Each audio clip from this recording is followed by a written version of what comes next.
They're on. All right, you're all ready to go, guys.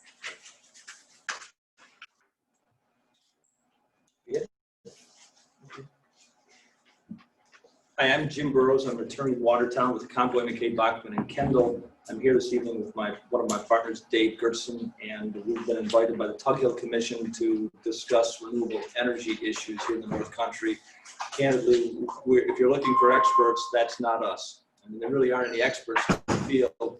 It changes so rapidly that we're all trying to learn as we go with it. I'll jump right into the program with a couple housekeeping measures. First of all, a comprehensive plan. What is it and why that's important? A comprehensive plan is the master plan that usually a town board, village board, or a city council might adopt that will set the goals for that particular community. That's the next page, Elena. Okay. And it's important because we're going to be talking about zoning and the impacts, and your goal really is to not have knee-jerk reactions to what might be taking place, but rather to look to your legislative body and see what the game plan might be for land use, transportation, energy, et cetera, and to try to adapt to that. The next thing, when we're talking about renewable energy, for our purposes, we're really talking about solar and we're talking about wind energy conversion systems. Now, significantly in New York State, they've been a hot topic for a while, but the governor used to have a 50-30 plan. He wanted 50%, at least 50% of energy to be renewable by the year 2030. He became more aggressive with that, looking for at least 70% of energy to be renewable by 2030 and 100% by 2040. Now, when you look at that, wind energy conversion systems, from my standpoint, windmills. But windmills today, they're changing dramatically. For instance, in Lewis County, the Deer River project, a typical windmill there is from the base to the top of the blade, about 500 feet. And a typical windmill now will produce between 2.5 to 3.5 megawatts of energy. Megawatt is a million watts. So they're changing a lot, and they take up a lot of space. We're dealing with solar, on the other hand. Solar, the technology is changing, and I was surprised to learn that actually now that they're developing the technology so that it picks up the sun reflecting on the snow to help to make energy. So that they're making strides, but still, solar also requires a great deal of land.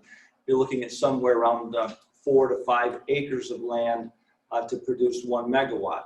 Now, when you think of New York State, we know they're not going to put windmills or solar arrays in cities. We know they're not going to be able to put them in the Adirondacks. So what's left?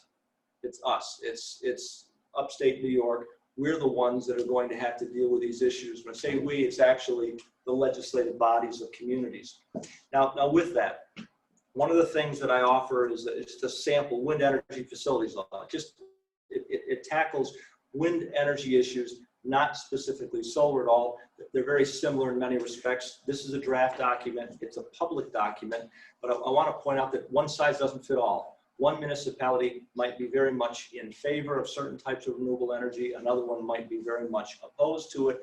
So that's where you look back to your comprehensive plan and try to figure out what makes sense for your municipality. And so your wind energy law, your solar energy law is going to be tailored to your particular municipality. Now with that, when we talk about, this is background. I'll get into background as far as zoning and renewable energy. And then after I've covered that, I'll really be turning to my partner, Dave, and Dave will be talking about Article 10 and Article 23 in more particulars. But now when we deal with zoning for our purposes, again, the goal is to not be reactionary. The goal is to try to take your time to plan and follow your master plan, your comprehensive plan, your zoning. You're dealing with, as a practice, topics with zoning, the use. What uses are authorized in your community and where in your community might they take place. We're dealing also with density and how intense can the use be in a particular location, and the siting, where on the lot would the activity take place, setbacks, height restrictions, etc. So with zoning, yeah, you can, and municipalities can absolutely regulate conduct in their community. When we talk about zoning, we're talking about the use, the density, and the siting. Now, this goes to the next point, which I think is extremely important in New York. You'll see that we point out that the use of land enjoys the highest degree of protection under both the federal and state constitutions. That's been addressed by courts several times, and that's really important. The reason it's important is because if zoning laws do not specifically address the topic, if they don't regulate the topic, then the law presumes in New York State that the municipality isn't regulating it, and so the property owner can use that property in some manner not addressed.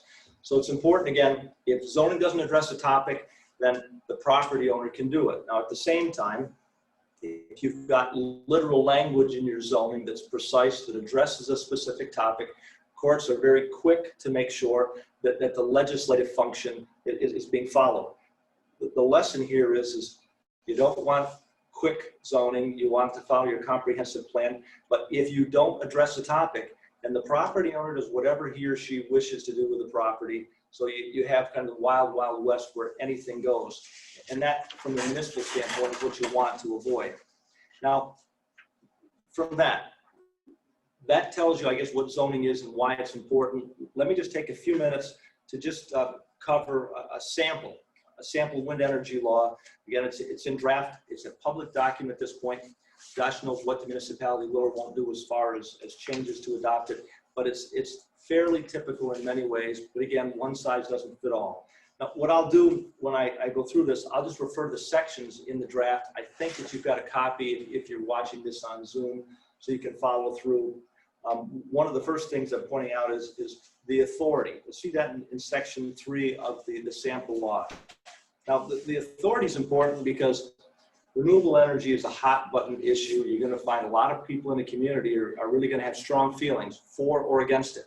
The point with the authority is it makes it very clear that municipality has broad power to address that particular topic and spells it out there. So this isn't something new. It's not a knee-jerk reaction. No, there's a lot of authority at the state constitution, at the statutory level, so you can tackle that topic.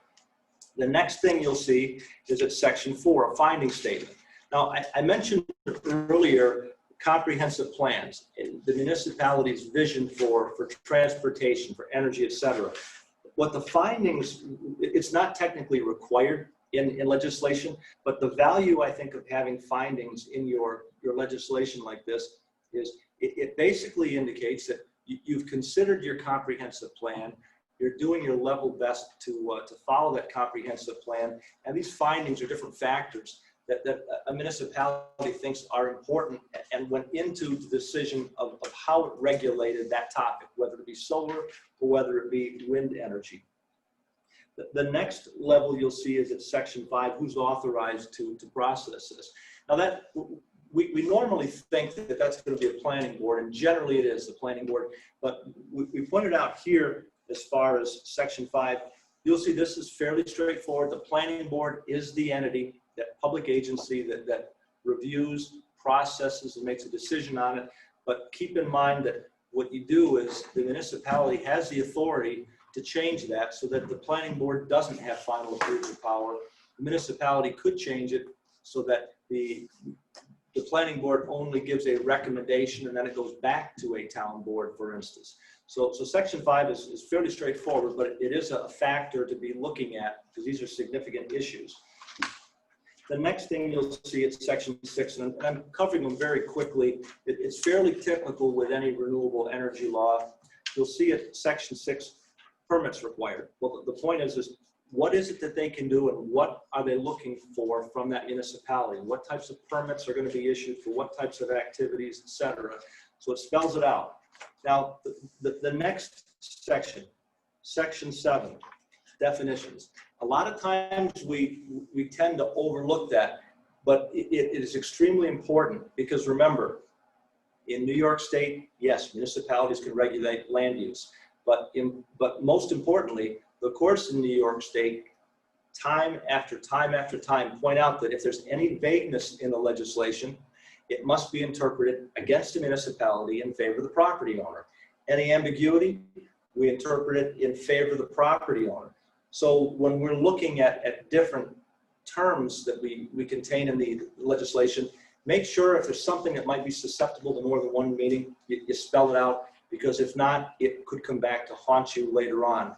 Now, an example you'll find at page 6. There's two definitions near the bottom of page 6. One is total height and one is tower height. Now, this legislation uses both terms from time to time in the legislation. Tower height is different. Tower height only deals with measuring from the base of the tower to the center of the hub, while total height deals with the base of the tower to the tip of the blade extended. As an example, that's important when you're dealing with things like setback based upon what measurement, etc. So you'll see in the definitions, take some time, think about the process, so that if there's something that you want to make doubly sure that there's not going to be issues, you deal with it.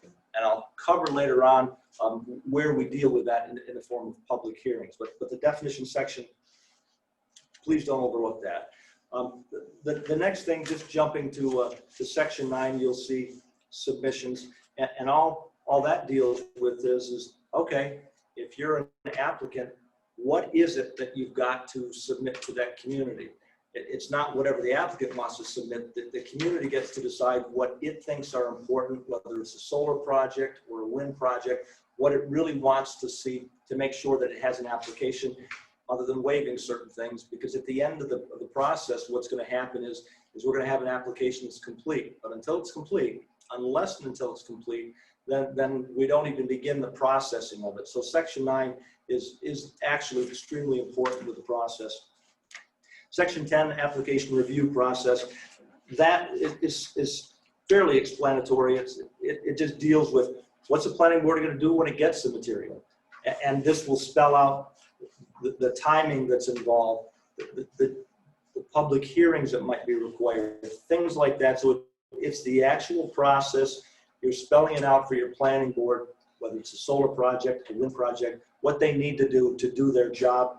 And then the next level beyond that is section 11 is once they're doing that, they're doing it because they want to meet the objectives of section 11, the standards. The standards that that town board, a village board, or city council thinks are important. That's your goal that your planning board is trying to accomplish, to make sure that the end product, if it's approved, accomplishes that objective.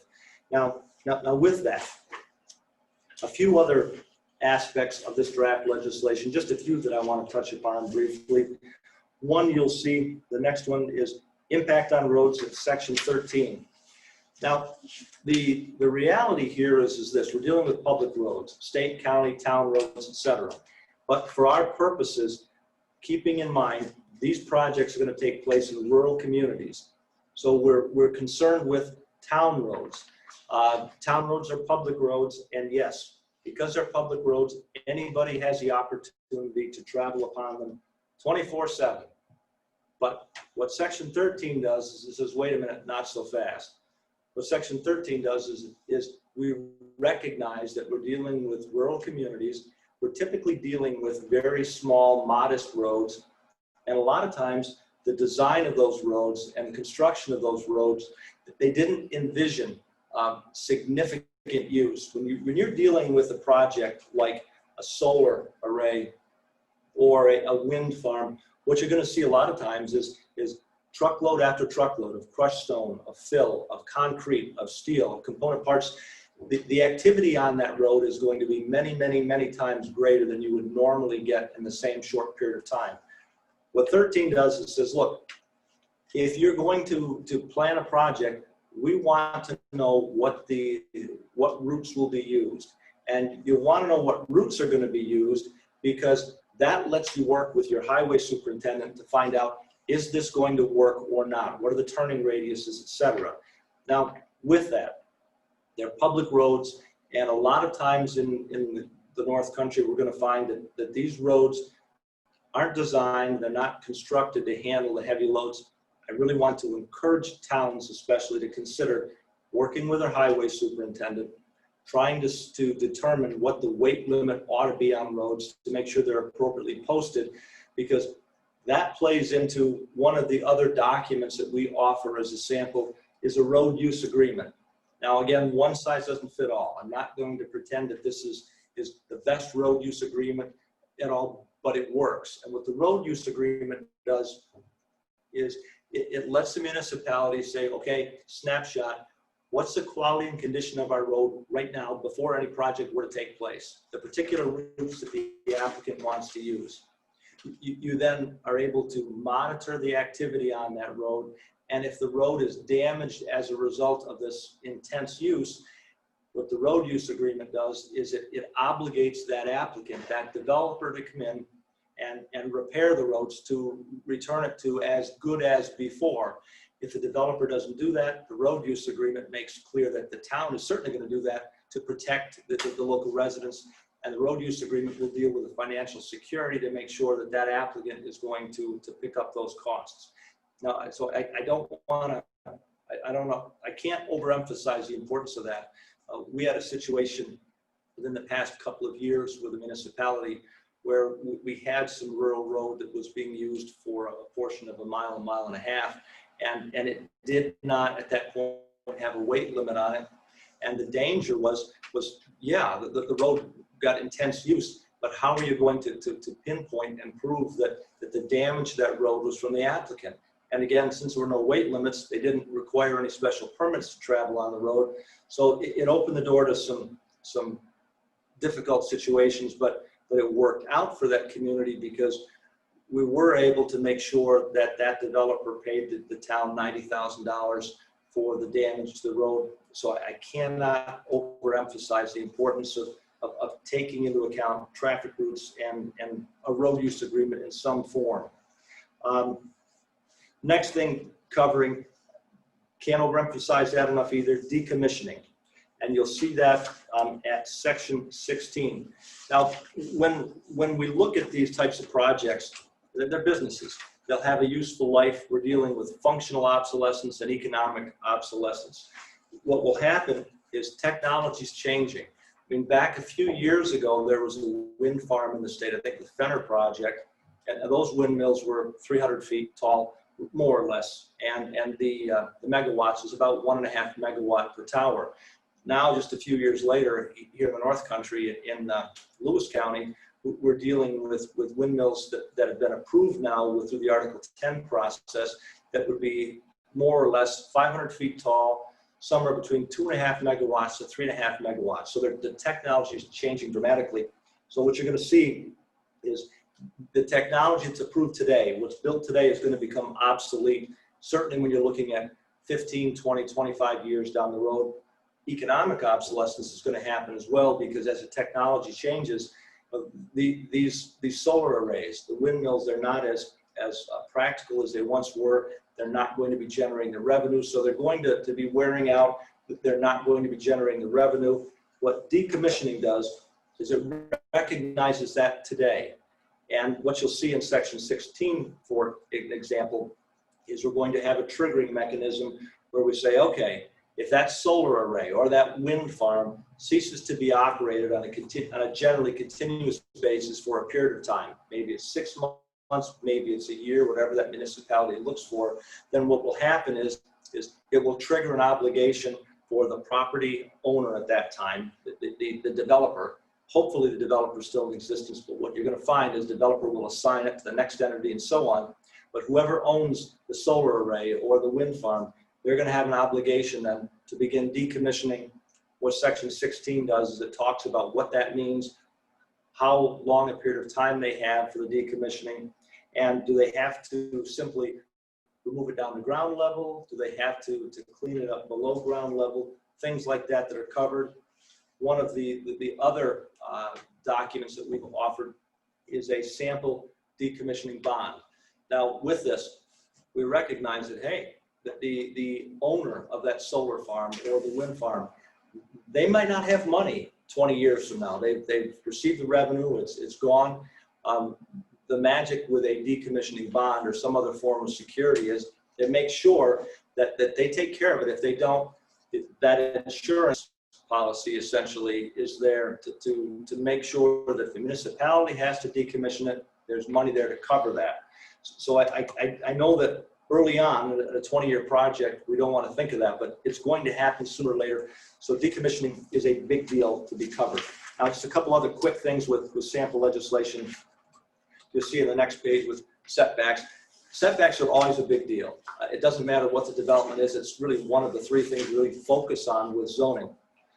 With solar arrays, it may not be such a huge issue, but certainly it is going to be with what I'll call windmills, the turbines.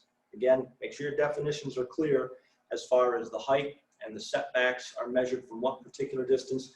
You're going to want to cover that. You'll see that in this draft legislation, section 14. I also point out noise.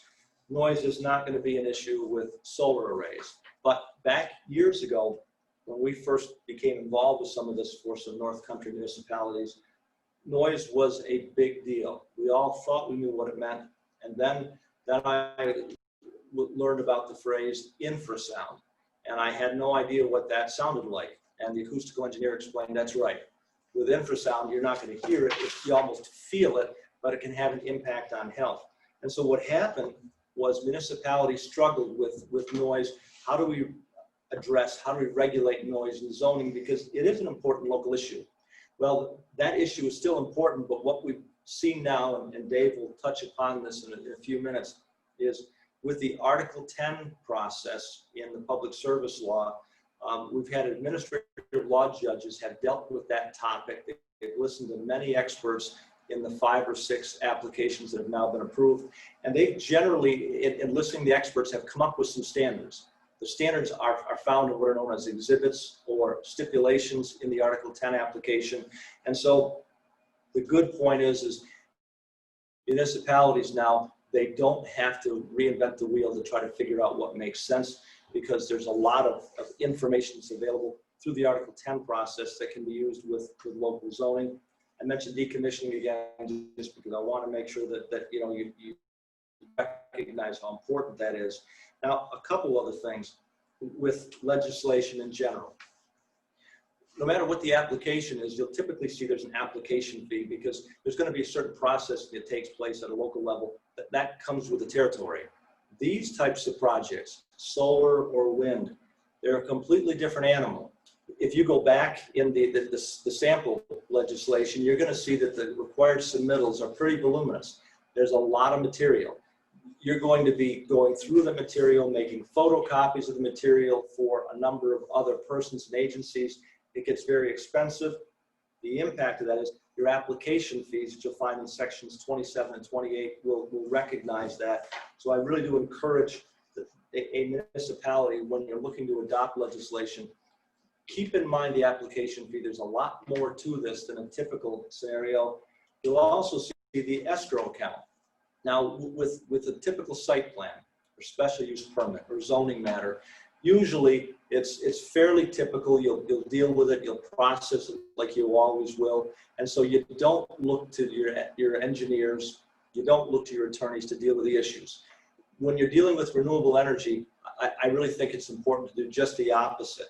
I mean, I can't stress enough the importance of reaching out to your municipal engineers. Now, we're lucky here in the North Country. We've got some terrific engineers, you know, Barton and LaJudas, Gymo, Aubertine Courier, Bernard Carr. They deal with these issues all the time. And it's really important that you look to your engineers to give you guidance on all these technical issues. Also, look to municipal lawyers as well for these topics. The problem is it's expensive. And when you do that, when you think about it, it really ought not to be an expense that the local people have to pay for. I mean, it's not their project. It should be the applicant's obligation. That's exactly what the escrow account deals with. It deals with making sure that additional money is paid to the municipality to pay for the average cost that would normally be incurred, typically for attorneys and engineers. So at the end of the day, it doesn't break the municipality's bank when they deal with these issues. Now, the next point of legislation, enforcement penalties, I raised that, and I want to tell you that we deal with zoning. Enforcement penalties are important. Unfortunately, they don't matter so much with these types of projects. And the reason they don't is this. With a typical zoning matter, you're going to make sure that you have a fine of up to $250, not more for a particular offense, because you get above that threshold, you deal with misdemeanors.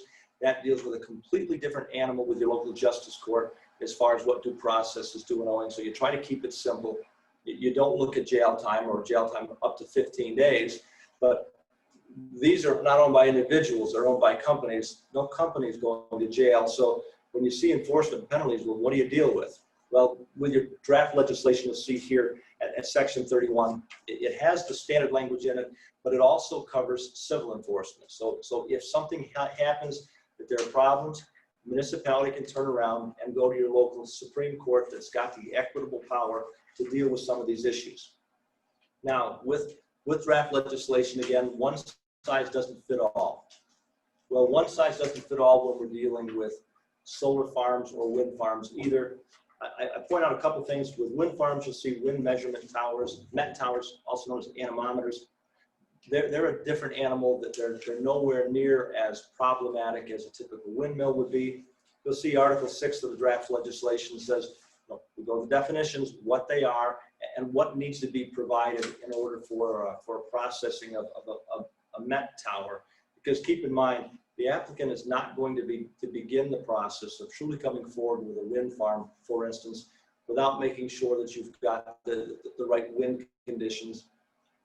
Small wind energy conversion systems, you see that Article 7, they'll have a similar provision with solar arrays, because it's defined, in this one it's in section 7, but the reason you'll define that is again, one size doesn't fit all. We're not going to make mom and dad have to go through an extremely expensive, time-consuming process to simply get a few solar panels for their home, when the purpose there is typically for that residential use. So you'll see, as an example here at Article 7, you'll also see it in the typical renewable energy law, that the smaller projects, very simplified, straightforward to follow. Now, if you think of it at this point, what we've just talked about real quick is zoning, what it is, and you don't want it to be knee-jerk. We've covered some sample legislation, and real quickly what I just want to cover is, well, so how do you get that legislation adopted? How do you get it to become effective?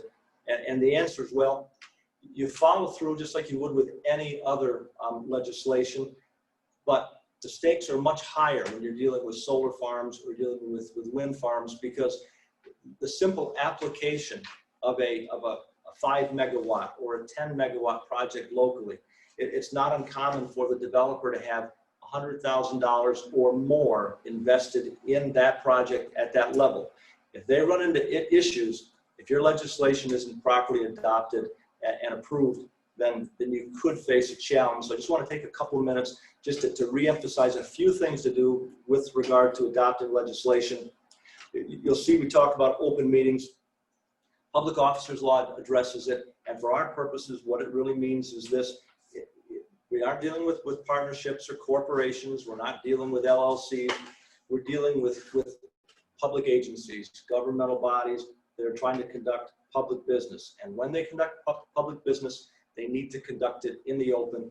That's what the Open Meetings Law deals with. It makes sure that the public, wherever the public is, the public doesn't simply have to be a local resident. It could be somebody from out of state. They have to have notice, and that's published in the local newspaper. You put it on your website. You also put it on your local bulletin board of the time, when, and the place where for a particular meeting where public business is going to be conducted.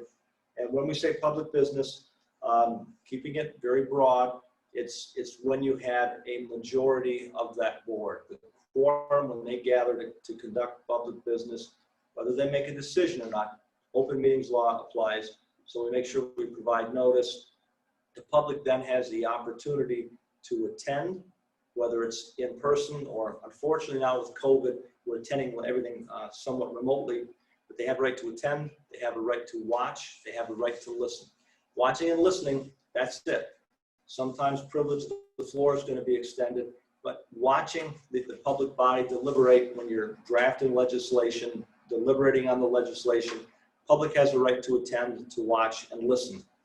Now, with that, the next thing in open meetings, just want to touch upon real quick, is it's public business, and it's a quorum that we're focusing on.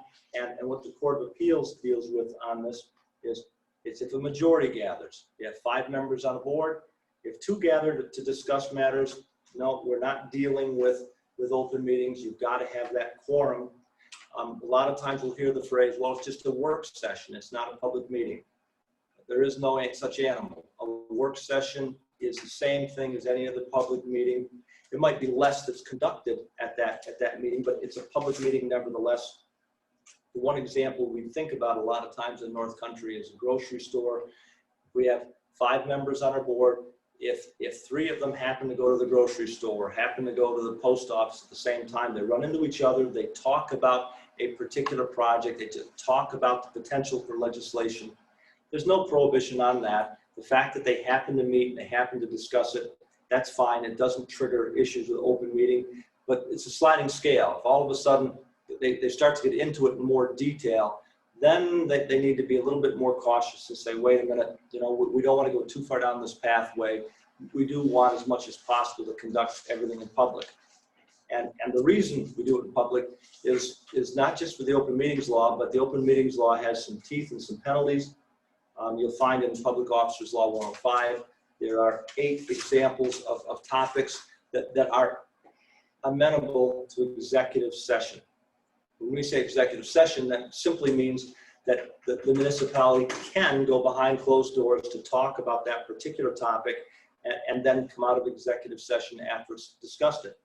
But now when we're talking about adopting legislation, when you look at the 8 examples, really only number 3 is one that you'll probably run into, and that's where all of a sudden they relate to potential current or future litigation. Town board's meeting, as uncomfortable as it might be to talk about regulating land, nope, it's done in the open. Admittedly, if a member of the public gets angry and says, if you do this, I'm going to sue you, different ball game now. The town board can say, well, wait a minute, before we go any further, maybe we ought to go in executive session. But when they do it, follow your normal procedures, which is you look for a motion from one member of the public to discuss threatened litigation in that example. If there's a second, a vote's taken, and if you get a majority of the board to say go to executive session, you can to discuss the matter. Another example, not in 105, is found in 108 of the Public Officers Law. And what that deals with is anything made confidential by federal or state law can go in executive session. One of the things we have in New York State is if advice is being offered by the municipal attorney, whether they offer it voluntarily or whether it's being sought, that's privileged communication. And under Civil Practice Law and Rules 4503, it is something that's available for executive session.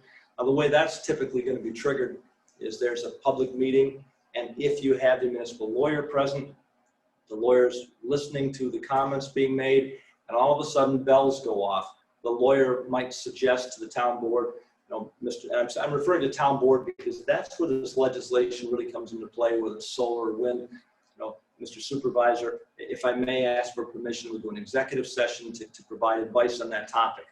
Well, you're still looking for the motion. If there's a motion made by a member of the town board, a second, and a vote's had, then that opens the door to go in executive session to discuss the particular matter. But the key here is again, we're talking about open meetings, and we talk about that notice of time, when, and place where, and then having the ability to watch and listen. That's different from a public hearing. When we're adopting legislation, and if, for example, you look at the draft legislation that offers a sample, you'll see where it addresses public hearings, etc. And to adopt local laws, villages must have at least 7 days notice before a public hearing. Town must have at least 5 days notice before a public hearing. Public hearings are more broad than an open meeting. The public hearing, not only can a person attend to watch and listen, they can also offer comments. Not a question and answer session with a municipality, but that individual can offer comments to the municipal board. Oftentimes the person's going to want answers. Again, it's not a question and answer session, but they have the ability to provide comments. Now, keeping in mind that the municipality can put limits on that, whether it's a 5-minute cap or a 10-minute cap, that's up to the municipality to decide in advance, but it needs to be followed. Now, the next thing to be looking at, you see Town Law 264. When you're adopting legislation, 264 deals with adoption of zoning regulations, and what it really deals with is if you're going to be adopting zoning like this with wind or solar, you contact the clerks of neighboring towns, villages, cities, and counties at least 10 days before a public hearing. And all that is you take a copy of the notice of the public hearing, you drop an envelope to each of these adjoining towns to let them know, or villages, counties, et cetera, to let them know that there's legislation pending. It gives them notice so that if they want to provide input, they can. Now, that's not to say that they can stop it, but the point is if you do something in your town, it may very well affect your neighboring community. So neighboring communities have the ability to learn what's going on so they can participate too during a public hearing stage. The next topic, 239M, County Planning Agency referral. We deal with that with most legislation. Now with zoning, cities, towns, and villages have the authority to zone, again, the use, the density, and the siting. Counties don't have that legal authority, but what counties do have is, because of 239M, they deal with zoning issues all the time, day in, day out, with all the villages and the city and towns in any given county. And through 239M review, the county planning agency has the ability to look at the legislation to provide a lot of feedback that can be invaluable with these types of projects. Because again, for the most part, there's nothing sacred about a renewable energy law. You can make amendments to it, but chances are it's the first time you've dealt with that topic in that community. Not so with the county. They will probably have dealt with this, with municipalities that like a solar arrays, others that dislike it, but it gives them an opportunity to provide feedback. With that, you'll see that there are triggering mechanisms of where 239M review applies within 500 feet of municipal boundaries, right-of-ways of state or county roads, et cetera. Well, we're talking about legislation that's going to be town-wide, for instance. So you're going to be hitting those triggering mechanisms. And what I say with 239M review is the same thing I say with town law 264. If in doubt, send it out. You're never penalized by providing too much notice. Provide too much notice, somebody gets it, they say heck with it, they throw it in the garbage, whatever. It doesn't hurt you. But if you're supposed to give a municipality notice or the county notice and you don't, that can come back to haunt you as far as the legislation and its effectiveness. Now, what the county will do when it gets the information is one of four things. It'll either recommend approving it, it'll recommend approving it with conditions, it'll recommend against approving it, or it will say that there are no significant countywide issues. When you get that information, and you'll get it normally very quickly, my experience has been that the county with 239M review, they're very efficient with it. You've got to wait until you get word back from the county, or at least 30 days have passed from the county's receipt of that information before you can act. You can't act beforehand. You cannot act contingent upon approval from the county. You've got to wait till you hear back or the 30-day window passes before you act. And then when you get that feedback, I mean, a knee-jerk reaction might be, well, it's our community, we'll know what's best. Admittedly, that's why you're elected to govern in the community. But my experience has been that usually the county will have some pretty darn good insight and some good thoughts of what to take a look at. Now, you're not obligated to follow what the county recommends. You can supersede it with a majority plus one vote. But the importance here is usually there's good information, and it's worth at least taking the time to think about it and see what impact, if any, it might have on your action. Now, good old New York State, we don't stop there. So in adopting legislation, we also have what's known as SEQR. And in the mid-70s, I think it was 76, on the New York State, legislation was adopted that indicated that whenever an agency, that's the state, it's county, it's towns, it's villages, city, or their planning boards, ZBAs, whenever they have the authority to fund, approve, or undertake an action, then you've got to perform an environmental review. And if a municipality is looking to adopt legislation, you've got to go through the environmental process under SEQR. and that's to take a hard environmental look to see whether that action might have an adverse environmental impact. Now, admittedly, what we're talking about right now is just adopting legislation. How do you do it? You still have to consider SEQR and go through that. Admittedly, the municipal board makes the final decision on whether it's negative declaration issued or positive declaration, but typically, we're only talking about adopting legislation. We're not talking about a shovel in the ground. So typically it's going to be a negative declaration that's going to be issued. Now, if you get all that done, then of course you're filing the local law with the state. And when it's filed with the state, it becomes effective on the date that it says it's to be effective or on the date that it's filed. Now, one of the major impacts with these types of projects, wind or solar, is going to be taxation. In New York State, the real property tax law, section 300 has a provision that says that all real property in New York State is taxable for the most part.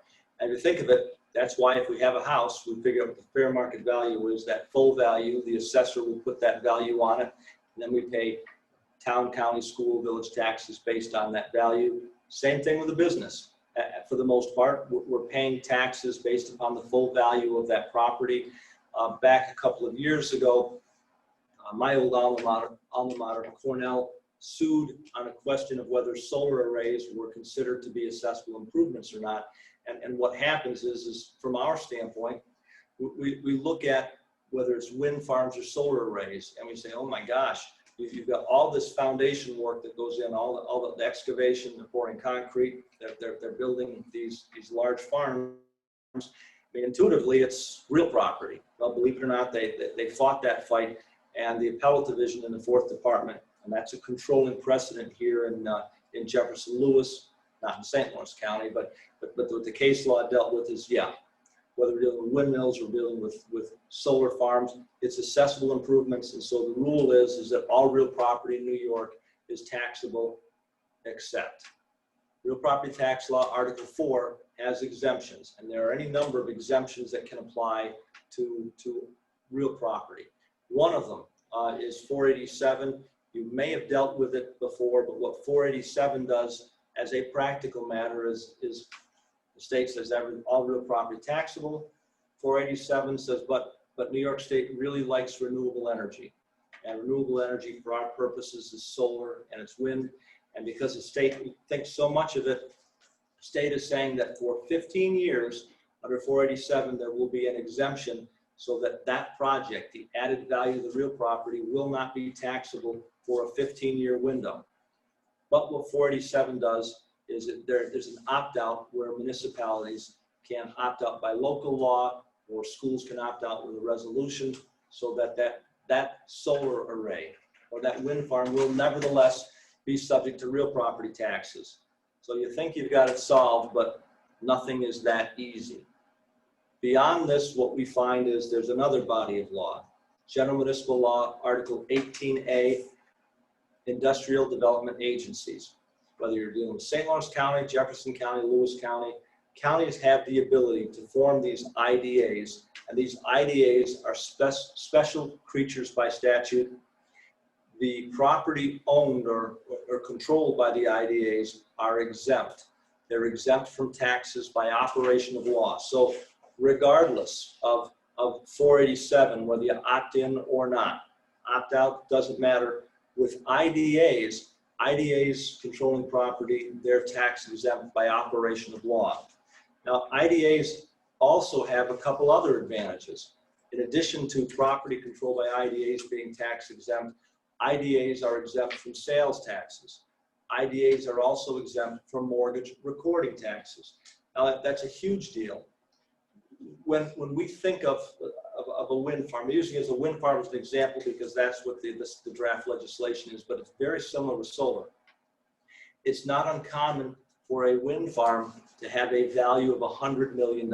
It's staggering, it is. It's not uncommon for there to be a $100 million value on the wind farm. With a mortgage recording tax, if we look at a $100 million wind farm, the mortgage recording tax, which is 0.75%, you're looking at a mortgage recording tax of $750,000 for a large wind farm. Well, If we look at real property tax law in 487, you still have to pay the mortgage recording taxes. IDAs, no, IDAs are exempt from mortgage recording taxes and sales taxes. You tell me what the sales tax obligations might be when you've got a $100 million project. The impact of that is that the developer is going to look to an IDA every single time, in my opinion, to get the IDA involved with these types of projects. IDAs get involved because they exist for economic development and job creation. And as long as you've got economic development and job creation, IDAs can participate. They charge a substantial fee to the developer, and then the project would be leased to the IDA. The IDA then has the contract back with the developer, and all of a sudden the developer finds that they're exempt from real property taxes, they're exempt from sales taxes, and they're exempt from mortgage recording taxes. Now, IDAs, though, they're not a one-way street. IDAs exist because the counties form them, and what they'll do is they'll have a uniform tax exemption policy, the uniform tax exemption policy known as a UTEP. And what the UTEP really does is the IDA says, yep, you're right. We get paid an awful lot of money from a developer, and we use it to make loans, small seed loans to different businesses. And we do provide some tremendous benefits back to these developers. But through the UTEP, the IDA will have that policy a pilot. They will require a pilot. They'll typically look for input from the municipalities when they establish the UTEP, but they can contract with the developer, and through that contract, that pilot, they'll collect fees from the developer each and every year once the project is up and running. They'll then disperse that, they'll allocate it among the county, the school, and the towns and villages, et cetera, that are being triggered by it. But you will see in these types of matters that pilots are going to be used and are going to be involved through the IDA. That's with the basic issue with these types of projects. Now, let me just recap for a minute where we are. So we look at zoning, regulating use. We don't want it to be knee-jerk. We want it to be as orderly as possible. So we try to promote the comprehensive plan and try to abide by that comprehensive plan. That's important because in the absence of zoning, in the absence of clear zoning, what happens is we interpret it against municipalities and in favor of saying anything goes on the property. So zoning is important. We've talked about a sample legislation with road use agreement, et cetera. And we've talked about some examples to include. We've also talked about examples of, well, how do we get there from here with open meetings and things like that. Now all that's important with zoning, but none of this is in a vacuum, because remember what the governor has done is through a policy, the 70-30 policy, I call it. At least 70% of energy is to be renewable by the year 2030 and 100% to be renewable by 2040. The reality with home rule legislation is each municipality, we elect our local leaders to govern, to regulate the activity in the community. Well, the reality is one town likes it, one town doesn't. This one, whether we're dealing with solar or wind, that creates a bottleneck. The bottleneck is that these developers weren't getting projects developed. That opened the door back in 2011 for legislation with Article 10 to try to get some of these projects fast-tracked. I'm not going to talk about that. My partner Dave Gertson will talk about it, what Article 10 is and what it means. And then what you'll hear him talk about is unfortunately, even Article 10, and that's from the year 2012 to present date, I think there have been 5 or 6 projects that have actually gone through that and been approved. So obviously, the state wasn't going to get where it wanted to be with renewable energy. We're not going to be putting these in cities. We're not putting them in the Adirondacks. They're going to be up here. And so he'll talk about Article 23 and how, yet again, there was an effort this year with legislation to fast track this somewhat. Now, with all this, that's not to say that zoning is irrelevant. It is very relevant. When you listen to Dave talk about this, keep in mind that below a certain threshold, zoning is going to be paramount. And even above that threshold, zoning is going to be significant as far as what might be done by the body that approves or considers these applications. Now, don't want to have knee-jerk reactions with things, you'll see we mentioned moratoria. What that deals with is as follows. If all of a sudden, if your municipality doesn't have legislation, I mean, your goal is to take the time and try to do it right. There's nothing sacred about legislation. You can amend it, but you kind of want to put your best foot forward. If all of a sudden you haven't done that and there's an application pending, or you hear that there's going to be an application submitted, someone applies for a zoning permit, what a moratoria is it's a local law. It's where a municipality gets to consider a local law, to put a chill, to freeze everything for a period of time. Usually it's 6 months. And what it is we've talked about what goes into local laws. Same thing. You simply make sure it's on the desks of your elected officials. Usually you're looking at a full 10 days before anything happens. After 10 days, the legislative body can pick it up. They can review it. They can schedule a public hearing. With towns, you're dealing with at least 5 days notice. Following the public hearing, if you follow these processes, you can adopt the legislation to have a 6-month stay on everything. And then during that 6 month I say 6 months, there's nothing specifically that says 6 months is wonderful, but generally you'll find that people aren't going to challenge for 6 months. 6 months gives you plenty of time to begin and hopefully to adopt the legislation you need to dictate where the municipality is going to go. You can also take that moratorium and extend it for an additional 30 days or 60 days if you need to, et cetera. But the whole point of it is you don't want to be blown away by all this. You want to make sure you take the time to adopt the legislation. I'll defer now to Dave, and he'll talk about what happens at the state level because of the legislation, because of renewable energy.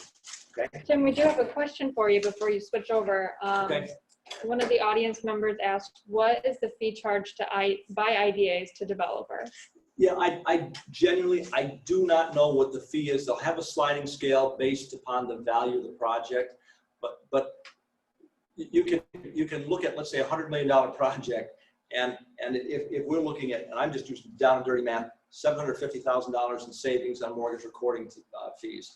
And if you're looking at sales tax on a significant part of that, real property taxes, the fees are going to be tens of thousands or maybe hundreds of thousands of dollars that are paid to IDAs.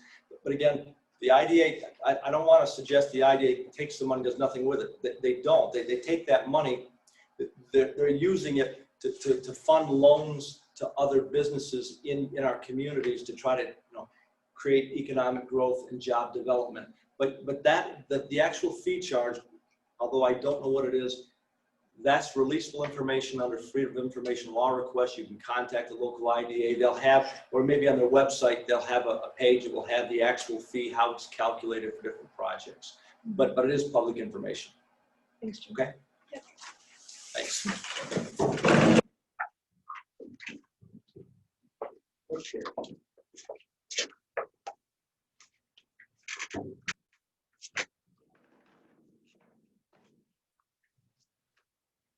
All right, folks. Dave Gertson, also a partner at Conway & Kay. I want to thank Jim and our staff for putting this all together for us. Moving on into Article 10, and as Jim alluded to, what it was, and came about almost a decade ago, is an effort to speed up and kind of make more uniform the process of approval of renewable energy projects in any major electric generating project. First definition of that was 25 megawatts per year of generating capacity. So anything that was 25 megawatts or larger, based on the manufacturer of the technologies nameplate, what their technical specs say that wind turbine, that solar array, conceivably even a nuclear generating facility could put out. That's how they measured that. A megawatt obviously is a measure of power equal to 1,000,000 watts. So if you get up to 25 of those, and as Jim said, we'll go through an example in a minute, that's a substantial amount of energy output. And what the governor and the legislature was trying to do is say, look, in order to meet these goals of green energy or renewable energy production, we need to get these projects moving faster. And in order to do that, we need to have some players at the table that are experienced, that can set traffic lanes for the applications to flow through, that'll try to make it, help it to flow faster. So what they did as part of this Article 10 process is to create a siting board for projects, which consisted of 5 members from New York State government agencies and 2 ad hoc members. They included environmental officials, economics officials from the state, and basically it gave them the power, without completely overriding the home rule of local governments, to still essentially balance and weigh whether local government rule is standing in the way of these projects, as well as bringing some expertise to the table. Just to backtrack for a minute, Jim mentioned the Fenner project over in Madison County, one of the few that got built under the Article 10 process. And I think he alluded that those were 1.5 megawatts, 213 feet from the base to the hub, and then about 328 feet, almost 330 feet to the tip of the blades. That ended up being approved for 20 turbines, so that put them at 30 megawatts. Obviously, that would trigger qualify them to go through the Article 10 process. So let me go through a few of the steps in the Article 10 process. And this is a little bit of an exercise just in history at this point, because although there are projects that are still kind of in the midst of the Article 10 review process on the drawing board around the state, most of them are now, most of those developers are probably eyeing the Article 23 process as an even faster alternative. And they will have the ability, provided that they're large enough, again, to meet the 25 megawatt threshold, to convert theirs to an even faster track process. But for perspective and for by way of reviewing what we've had up until now, because the Article 23 regulations are not fully enforced yet and are still kind of in the draft stages, let's look at Article 10 and what phases of Article 10 a developer would go through. First, you had a pre-application process, which is supposed to include advanced public participation and agency participation, to let people know that there's a project and try to identify in advance environmental issues, community issues, things like power transmission issues and things that are going to be contentious. So the goal there is to engage the public, get public input, and get that in the hands of the developer so that they and the other state agencies involved, such as DEC, the Environmental Conservation Department, Health Department, Department of Health, etc., could make comments. It would include Department of Transportation, for example, so they could submit comments to the developer early on in the process to get the developer thinking about what issues are going to be most important for each particular project and address them to alleviate concerns about negative impacts. So one of the things that was also required is that the applicant would pay a fee based on what was called an intervenor fund. And then the pre-application phase, that was gauged on $350 per megawatt. that would be shared half with municipal parties and up to half for other local parties that are non-municipal agencies. You know, could be a citizens group, some other impacted non-governmental agency that would be affected by the project to more meaningfully participate and examine the project, to help them hire experts, engineers, help them hire an attorney potentially if they had to review the legal aspects of the project. So the idea again is to create a full record, to get all of the issues out on the table early and have the applicant address them early. So with that, what effect does Article 10 have on municipal home rule law and that whole concept? What it does essentially is allow the siting board to look at and potentially preempt local law in matters of state concern. And as the governor and the legislature decided, you know, again, almost a decade ago, increasing renewable energy and electrical generation from renewable energy is a matter of state concern, of broader concern, and in their view, of more importance than strictly local concerns and local impacts. So that is how it impacts and potentially overrides the local law. Nonetheless, in order to do that, the siting board would have to consider the local law, if there was one, that specifically addressed the type of development that's proposed, and determine if the requirements of the local law are being substantively met, and if there are other environmental, public health, and safety issues that are in violation of the local law.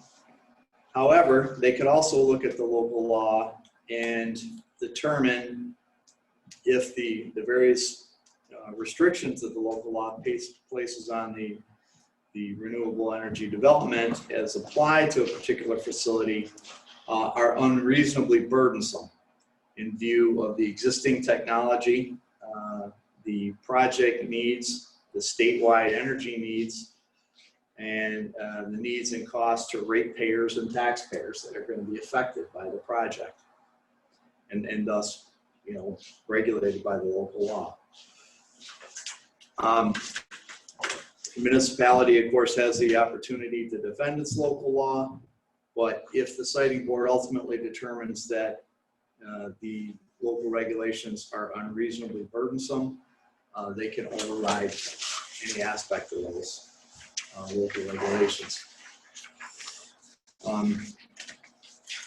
So again, look at what are the local regulatory options for wind energy facilities below the Article 10 threshold of 25 megawatts.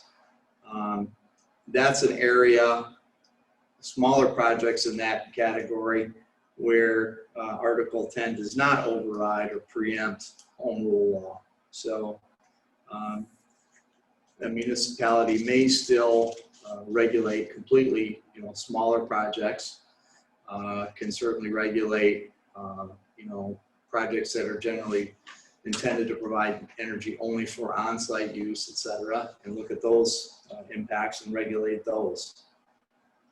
As Jim said, I think even in the Article 10 process, our philosophy in advising municipal clients has always been, you are still better off having taken that look at your comprehensive plan, looking at what resources you have in the community that you want to protect, where the best areas for potential development of, say, wind turbines or solar arrays are. You know, you're looking at resources like, you know, special natural features. Maybe you have a lake shore in your town. Maybe you have a riverfront in your town. Maybe you have a unique, plateau or something with incredible views where you can see Lake Ontario in your town. Things like that. You might have some of the best agricultural land in the whole county. I mean, I can think of towns down south Ellsburg or whatnot. They might say, you know what, we don't want to have all this gobbled up by solar development, solar arrays, for example. We're going to limit those to only a part of the town. You want to, if you've looked at those types of things, made those considerations, also considered how close you want any type of energy facility to population centers and hamlets and things like that, or villages that might be in your town, then you have a much better, I think, chance that an Article 10 siting board would not trample over your decision to regulate in certain areas of your town and maybe restrict these types of developments to only certain parts of the town as opposed to the entire town.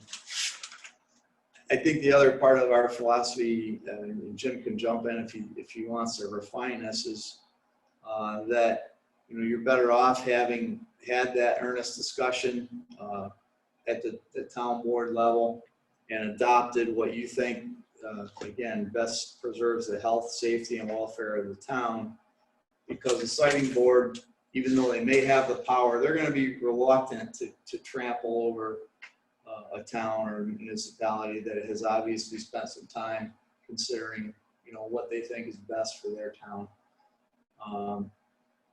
Again, we're not talking about total prohibitions of these types of projects. That's probably not going to be, honored by a siting board under Article 10 or under the new Article 23 process, but nonetheless, thoughtful regulation that's considered things that the town feels are worthy of protecting will probably not be just wholesale trampled in the process.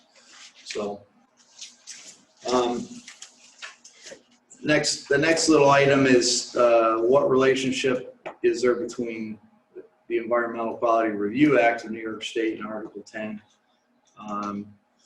And basically, the short answer is that these are Article 10 projects are requiring a certificate of environmental compatibility, go through a pretty rigorous environmental review process, and as such, they're classified as Type 2 under SEQR, which means that they do not require a SEQR review. So that being said, the Article 10 process does put the developer through a very detailed process of measuring the impacts of the project on wildlife, wetlands, agricultural lands, viewscapes, groundwater resources, geological resources, archaeological resources, all those types of things in exchange for that. So SEQR is not something we have to worry about in the Article 10 process. A few words about the siting board under Article 10 is again that it is made up of 5 permanent members who are the chair of the Department of Public Service, the commissioner of the DEC, commissioner of Department of Health, as I mentioned, the chair of NYSERDA, the Energy Research and Development Authority, and commissioner of Economic Development. The ad hoc members are supposed to be local members, and the authorizing law said that any municipality involved could nominate a couple of members, up to 4. And as Jim pointed out, what often happened, however, is if you with a lot of projects, you might have certainly you'll have a county involved. You have at least one town, sometimes more. Especially with a wind project, it might span a couple of towns, maybe even include some other, like a village in a rare case. So you could have a whole bunch of nominations going on, and only 2 of them are going to get appointed by the Senate and the Assembly. They have one appointment each from those 2 state bodies. So it made a lot more sense for the municipalities involved to compare notes, find people that they felt were qualified, and agree on who they were going to nominate, and keep that number small, maybe ideally even just 2 people, so that the Senate and the Assembly approval will essentially turn into a rubber stamp, unless for some reason the nominees were, really objectionable, which probably would never happen through the vetting process of coming through municipal recommendation. Some basic qualifications for these people: it had to be a citizen, had to be 18 years old, resident of New York, resident of the municipality in which the facility is proposed, not hold another state or local office, and not be involved as a shareholder, officer, employee, etc., of a firm that's in the energy business. Certainly not an applicant. Or one that's a electric utility, for example. So once that is done, as I said, a short list of people would be arrived at and ideally confirmed by the Senate, 1 for the Senate of the state and 1 for the state assembly. And that would put 2 local voices onto the siting board. That was the idea, and of course part of that idea is that you'll get a couple people that have really a local outlook on the whole renewable energy idea and impetus. So what is coming down the pike now? Where is Article 10 stand with the new law that was passed in April of this year by the legislature? As I said, even Article 10, having been in effect for almost a decade, has seen very few projects go from pre-application, application, hearing, review, and approval in New York State. And in that, the length of time it's taken for the projects to make it through the Article 10 process led the governor and assembly and Senate to determine that they needed to revamp the process even further if they were going to get anywhere close to meeting that goal of 70% renewable energy in 10 years from now and 100% 2 decades from now. So what they passed is an Article 23 process that falls under Section 94C of the executive law, and allows an even more streamlined process to go into effect that could literally see projects of the 25 megawatt on up be brought from pre-application to approval within a year's time. So this is going to dramatically shift the landscape of the approval process. Although looking at the proposed regulations, which are out there for public comment and review right now, you'll see that a lot of the environmental and type impacts and local impacts are still there. There's still requirements for the applicant to put in their application. I think the emphasis now is on addressing a lot of the issues, again, upfront, early, getting them on the table so that there's less back and forth in the midst of the process and more at the front end of the process. So the proposed changes have gone into effect. There's essentially a new Office of Renewable Energy Siting, which is now part of Department of State, and they are charged with shepherding projects through this process, this streamlined process.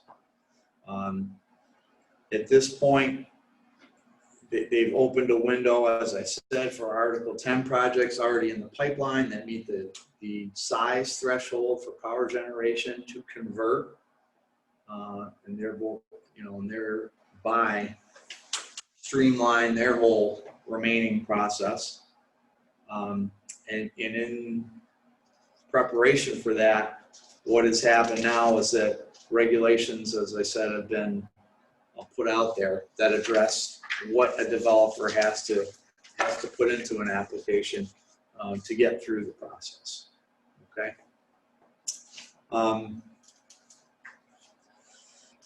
Again, let's see if I've covered most of what's on this next sheet. I think I already have. The one other thing I will mention about the new 94C process under Article 23 is that smaller projects in the 10 to 25 megawatt range can opt into the streamlined process as well. Although that number may change, I still think there's some pressure to keep the small projects under local review strictly and let the state and more resources devoted to this new approval process deal with the bigger projects.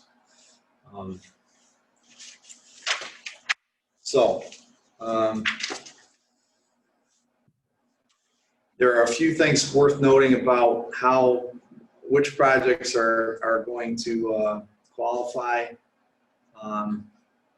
NYSERDA, first of all, is charged to identify and develop build-ready sites that are prime sites in the eyes of the state for renewable energy facilities. These will include things like brownfield sites, current industrial sites that are already devoted to industrial uses, where there's not going to be controversy about all the environmental impacts that you run into when you're taking a pristine natural site and converting it to an energy generation facility. The other thing NYSERDA is to bring to the table here is a uniform real property assessment methodology for the projects, and that will address one of the big sticking points even under the Article 10 process, which is how to value these energy projects for tax assessment purposes, and therefore how to figure out what a pilot agreement is going to look like, how much money is going to flow to counties, towns, and any other municipalities that are impacted by the project, school districts, for example. So NYSERDA, under this new process, is going to come up with that uniform methodology, take the guesswork out of it, take the battle of the experts out of the process that we have before. And therefore, there will be much less to fight about in terms of dollars and cents. As I said, Article 23 is going to be administered by the new Office of Renewable Energy Siting. They will, and again, they have promulgated rules. The new Office of Renewable Energy Siting will determine whether an application is complete, just to give you a kind of a timeline, within 60 days of the time it's submitted. That office has 60 days to submit the permit conditions after an application is complete for public comment. They will render a final decision within a year after the application is deemed complete. The timeline is reduced to 6 months if the facility is proposed to be on an existing or abandoned commercial use site again, or in a brownfield site, which brownfield, for everybody who's not familiar, is a post-industrial site that maybe was dirty, contaminated, and has been rehabilitated. So if the office, one of the key provisions is if the Office of Renewable Energy Siting fails to meet these deadlines, then the application is approved by default. So, very short timeline, very steep and harsh penalty if they don't meet the timeline. Again, anybody that's aggrieved by a decision, whether to approve or a default approval perhaps, can still seek judicial review through the Article 78 process, a special proceeding within 30 days after the grant or denial of a permit. So that's obviously a right of either an applicant or somebody who feels that an application should have been denied. In terms, under Article 10, we talked about the applicant having to create a pool of money for the affected communities and or local or non-governmental organizations to essentially, give them money to review and help with the review process. There's still a component of that with this new process. The applicants have to pay here $1,000 per megawatt as an application fee. The difference here is that those monies will only go to local municipalities. They will not go to non-governmental organizations. They will not go to community organizations, concerned citizens groups, which we've seen, under Article 10, concerned citizens groups, for example, the Mad River Wind Project, that Mark's familiar with here in our audience. They got money from the applicant, to essentially challenge the applicant. And under this new regulatory regime, the applicant doesn't have to fund that type of opposition. People can still participate. Organizations and citizens groups can still oppose these projects, whether it's a local group or the Sierra Club or whomever, but they've got to do it on their own dime now. They're not going to get to participate by getting intervener money essentially from the applicant. So at the end of the public comment period under the new process, the office will issue a final siting permit with any necessary conditions. And again, as I mentioned, Article 23 still has the power to set aside local laws. They still have to consider local laws the way the regulations, again, the regulations are in draft form now. They still have to consider those local laws. They still have to make a specific and detailed finding after examining the local law and the particular provisions of the local law. They have to make a particular and detailed finding about why that local law may be a substantive burden to the project before they can override it. They can't just do it willy-nilly or without careful consideration. But bottom line is they can still override the local law.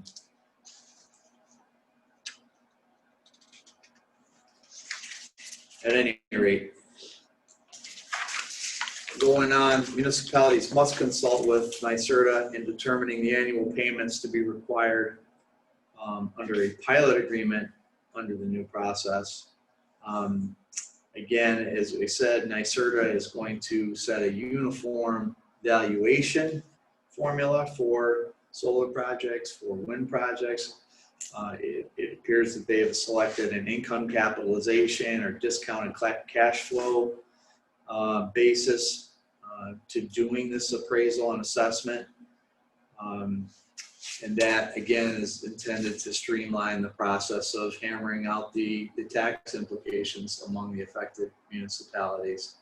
As Jim pointed out, you may still see municipalities willing to give discounts on what they will accept as a pilot agreement under this new process, under this new regime.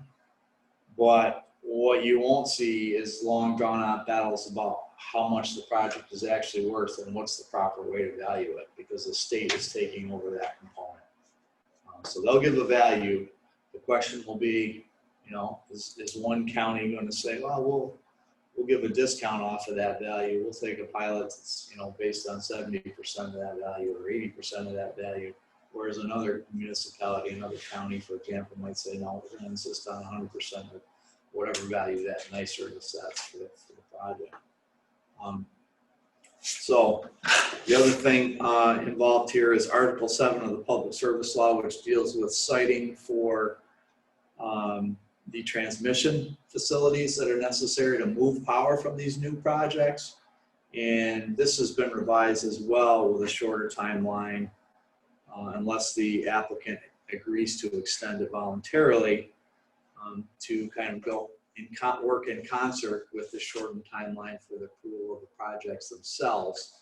And again, so this talks about the transmission line that's oftentimes necessary to move the power from the facility onto the grid. So that's been revised as well to shorten it up and facilitate interconnection with the grid. Next document, I think, is just a chart that shows, the 6-month continuum for, again, existing commercial industrial sites or brownfield sites, and a 1-year continuum for a normal application under Article 23. Just kind of a schematic view that shows what happens from application deemed complete, draft permitting conditions published, and then 60 days from that point for public comment and draft conditions, and then a potential hearing if necessary to address contentious issues about halfway through the process. And then another approximately 60 months, or rather 6 months, I mean to say, for a final decision or a default permit being issued if no decision is made at all. So obviously this is kind of a new regime. As I said, there are regulations out there now, and the last page of our outline gives some dates for what is going on with the draft regulations. There are public comments being solicited right now as we speak, and also some public hearings on the draft regulations that are being held. There's going to be one right in our area. I want to say it's November 17 or 18 up in Clayton at the Opera House. That's the closest one to our area for any municipal officials or citizens or local non-governmental groups that want to weigh in on the proposed draft regulations that are out there. We have some website links for those draft regulations as well. You'll see from this last page that by early December, there's a deadline for submission of public comments on the uniform standards conditions, what I'm referring to as regulations under the Article 23 process. And then I think that what's envisioned is that by early next year, this process will be complete. Those regulations, the conditions and standards will be finalized, and new projects will be going through this new process. So there's definitely opportunity for people to participate. I looked through the draft regulations, and there are a bunch of things that, as I said, that remain the same in terms of what is required.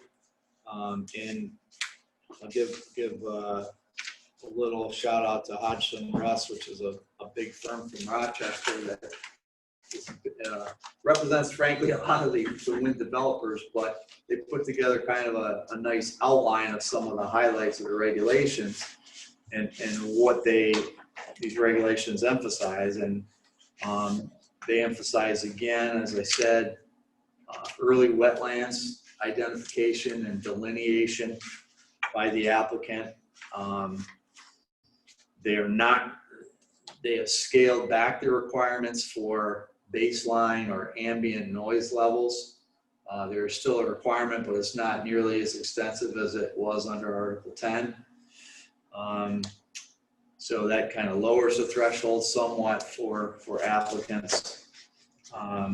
It emphasizes pre-application meetings with municipalities and basically requires applicants to do that. That's probably a good thing, at least for those municipalities that have their feet under them and are ready to talk substantive requirements and hopefully have a local law in place that they can show the developer exemplifies what they're concerned about in their particular community. It does contain uniform setbacks for solar and wind that must be designed into the application. Must be shown when the applicant comes in and shows the layout of their turbine field or their solar arrays. They have to show how those setbacks fall. So that means they have to do a lot of groundwork ahead of time. They have to identify where those non-participating landowners' dwellings are. They have to identify things like wells, because they have setbacks from wells, for example, and gas lines, all that type of thing, existing electric generating facilities or transmission facilities. There's a lot of things they have to, incorporate in their maps that they have to show, and they want them to show them early on. They want to have them identify early on any endangered species or threatened species that are impacted early in the process.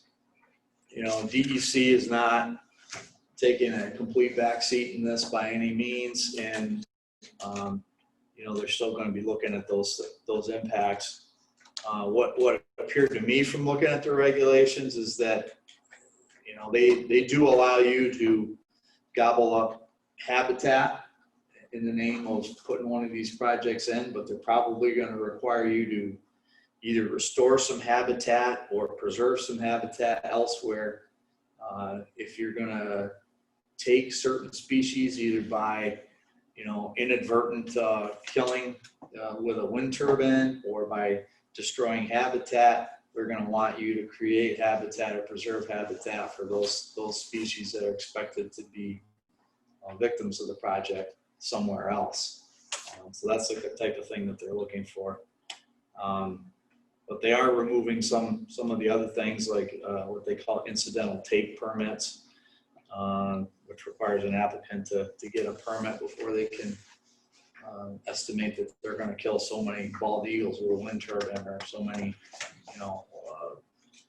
spotted salamanders or something like that. So, let's see here.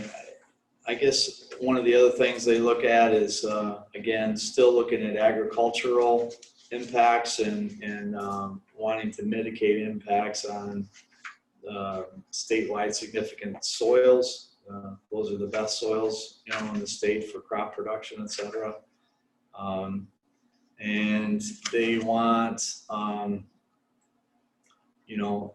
again, advanced design drawings early on. They're not going to let a developer walk in with really scanty information on their design drawings, and in order to be accepted as a complete application. I think that's the key to this whole thing. They're basically expecting the developer to really have their ducks in a row early on. And the 1 year trigger, and the key there is that starts from when the time the application is deemed complete. So the developer can still get hung up if they come in without having really thought through in advance and put down on paper what they're proposing to do. They're never going to start the clock ticking until they get a complete application accepted. So,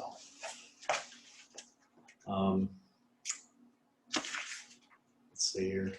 The final thing that is mentioned is that modifications, repairs of projects are not going to restart the whole application clock, as they did oftentimes under Article 10. I think Jim has had some experience with maybe some of the applications that he dealt with under Article 10, where a developer would try to modify the project, and the siting board might say, or other people that were opposed to the project might say, well, that's a whole new project, you got to start from square one. Well, this process is saying, oh, you're not going to have to do that. The Office of Energy or Renewable Energy is going to look at it, and they're only going to make resume or go backward in the process if there's really major modifications. They're not going to require the developer to redo things for minor modifications or even moderate modifications necessarily. So I think that's it. I guess the question is, we both talked a lot about how Article 10 and this new Article 23 process can override local law. Still true, but again, I think the takeaway is still worth considering for municipal officials that don't have solar laws or wind laws, that it still makes sense to have a thoughtful process and adopt a local law. I think the state is looking and trying to make some uniform rules for things like setbacks and noise. That's in these new regulations. They've got some uniform standards now. So if a municipality tries to get, completely out on a limb in terms of how stringent they're going to make their setback or noise requirements, those probably won't be upheld. But on the other hand, if you're looking at things like, stringent decommissioning, looking at limiting these facilities to certain parts of your town to try to preserve other natural features of the town or protect certain population centers in the town, like I said before, you're more likely to have those decisions and those aspects of your legislation respected by the Office of Renewable Energy if you've done that, rather than having just run roughshod over the local law. If you can show that you've gone through a careful process and arrived at regulations that are sensible at the end of that process. So, Jim, I don't know if you have anything else.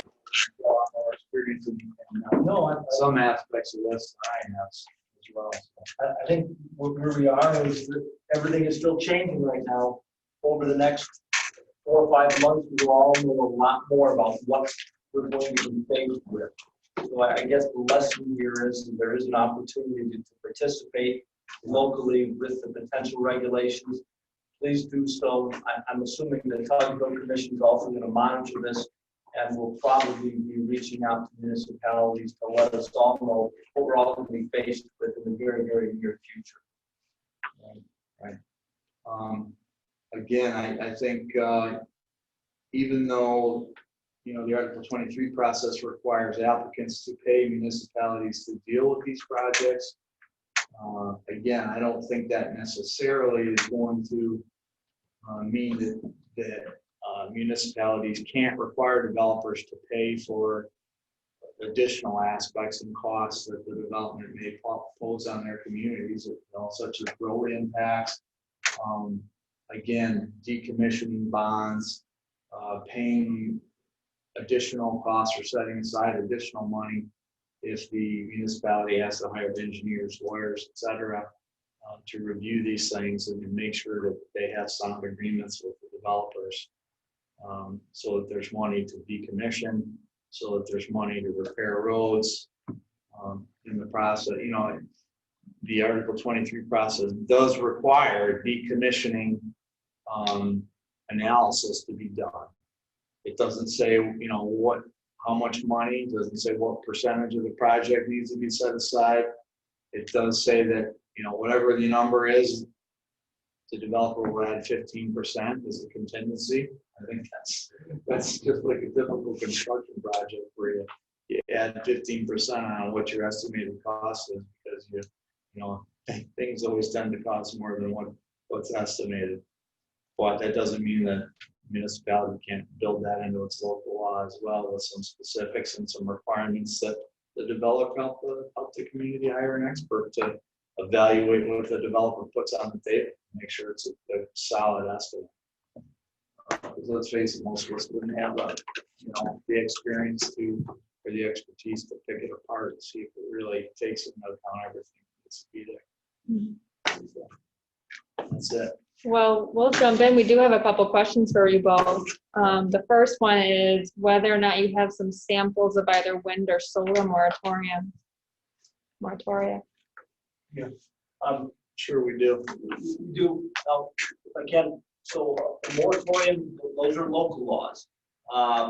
We prepared one for the town of Orleans probably 5 or 6 years ago. You can go on the New York State Department of State website, and if you do a local law search, you'll find a moratorium with Orleans. We've done it with some other municipalities too, but it's a fairly. Jason's done them. We didn't do those, but you may remember they had quite a long battle with wind up there, and they passed 1 or 2. Might have accepted theirs. Can't remember if Lyme did something similar for a period of time. You can go on the New York State Department of State website. If you hit some of the local towns, as Dave is mentioning, and you do a search there for moratorium, you'll find a couple that'll probably be real helpful. Yeah. Another question was, for a special use permit for solar in a residential zone, should the ZBA consider the added assessment value of the property?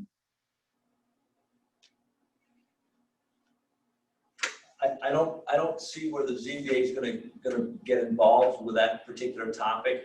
If that's happening, what we're seeing then is going to be a smaller project, and as a smaller project, it's going to fall probably below the threshold with Article 10 or Article 23. So what's going to happen is your local assessor is going to come up with the value on that. Now, what we're seeing at the Article 23 level, they're coming up with a valuation using discounted cash method or income capitalization. You're going to find your local assessor will reach out to NYSERDA and have a pretty darn good idea what the appropriate value will be. So I defer to the assessor on that.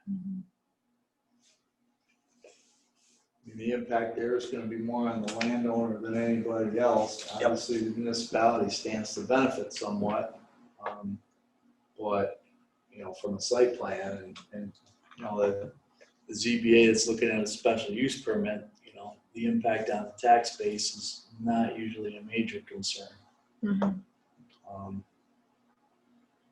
Unless there's a variance or something that's required in there, but I'm assuming not. We've got a question from Matt. He says, could someone comment on solar projects on government-owned land, assessments, taxes, laws, processes, etc.? I can anecdotally think of several examples of where this might come into play: government-owned brownfields, vacant lands, economic development lands, etc. Well, I think that as a practical matter, if we're dealing with a municipality, if it's municipally owned property, municipalities, they typically don't abide by their own zoning laws. But I'm going to go out on a limb and say, but with something like this, a municipality is going to follow the same rules if it's the municipality's lands as anyone else. There are a couple of municipalities locally, I know, where they're looking at possible renewable energy. So they're going to make sure they've got legislation. They're going to honor it nevertheless. Now, with municipalities, municipally owned real property is typically tax exempt, okay? But if there's a development that's going on municipal property, you're going to find that the improvement is not owned by the municipality. That developer will trigger the IDA, and you're going to run into the same issues as far as the value of the improvement and the taxes that will be paid, through a pilot arrangement. So it's going to be almost the same thing that you or I would see if it was privately owned property. But again, it's going to be fact specific. Thanks, Jim. I'm not seeing any other questions from our online audience. Does everybody here have any questions for Jim or Dave? All right, Katie, did you want to say any closing words?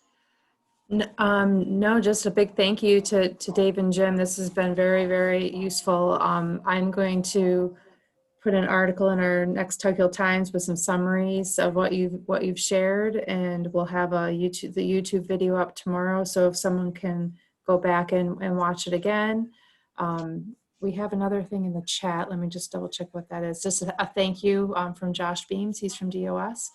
And for that, everyone have a great night. Be careful if it's still snowing out there. Thanks, Katie. Thanks.